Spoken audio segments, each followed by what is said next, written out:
Bulenox used to be my preferred prop firm until recently. It was bittersweet because I have the longest history with this firm in my prop firm journey, and it was the very first prop firm I started out with. After all, what is there not to like?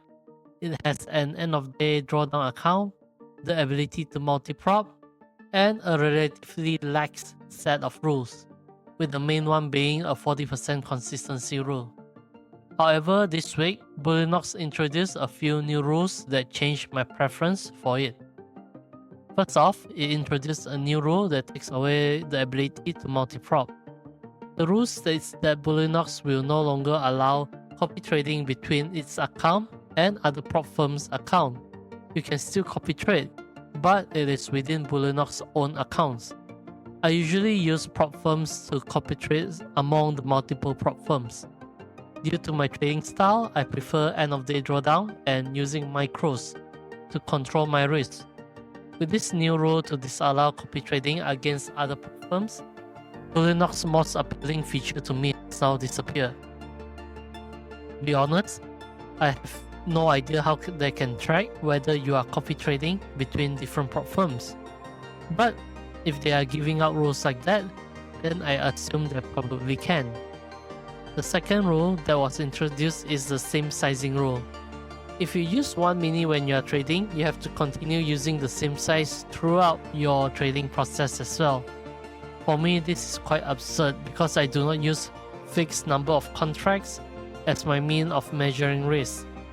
Instead, I use a fixed dollar amount to control my risk. The number of contracts I use is determined by my entry point, my stop loss, and the amount I use varied to ensure that the amount of money I risk each trade is the same. So, if I have to use the same contract size for each trade, it defeats the purpose of my risk control parameters. The last rule that was introduced is a no flipping rule. Bulenox doesn't really have a no flipping rule in the past. I'm actually quite okay with this one because many other prop firms also have similar rules. And because I copy across multiple prop firms, I tend to apply this rule for Bulenox as well. I can see why they want to prevent flipping. In all of 10 trading days, you cannot have more than 2 trading days with just flipping, meaning you are just trading with one micro contract for one point like that, just to fill in the trading days criteria. First two rules, the no multi-prop rule and the same sizing rule, are deal breakers for me in considering Bulenox as my preferred prop firm moving forward. Additionally, the way they executed these changes does not sit well with me, as they seem to come out of nowhere. When you log into the trader's dashboard, you are asked to agree with these new rules, but there is no announcement or explanation provided to summarize the difference between the current agreement and the previous one. You have to look at the contract by yourself and then check through the terms and conditions before you realize, oh, this is what they changed.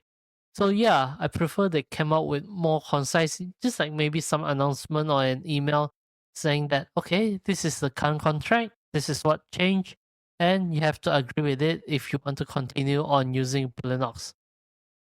Because of this, I will actually be taking out Bulenox from the list of prop firms that I will use as my multi-prop strategy and focus more on other prop firms like my funded futures, take profit traders, and take. So if Bulenox is not working out for you, you can look at these 3 other prop firms and do use my codes I am funded to support the channel. It will always give you the best discounts. If you like this video, do give it a like and please subscribe. So thank you very much and I will see you next time.